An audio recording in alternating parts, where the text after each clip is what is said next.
Tapos, naglagay ng shredded cheese. No, ubi maha blanca. May natira akong ubi halaya sa ref, kaya ginagamit ko na rin, guys.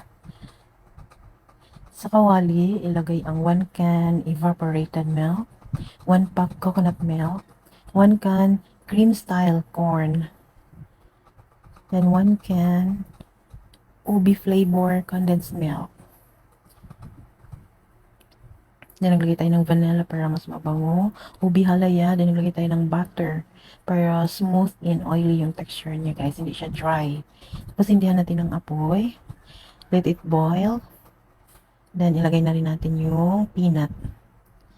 Then, in a bowl, i-mix natin ang cornstarch with water. Haluin mabuti. Then, pag kumulo na siya, guys, tsaka natin ilagay yung mixture. Yan na, guys. Tapos halo-halo lang siya hanggang maging sticky. Tapos ilagay na sa lagayan. Tapos naglagay ng shredded cheese. Yan na, guys. Thank you for watching.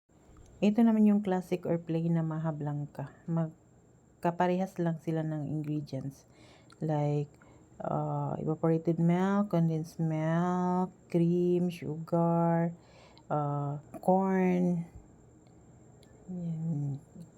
cheese, butter, coconut milk, yan. Tapos yung cornstarch. Ang nakakaiba lang yung ubi. Wala lang siyang ubi.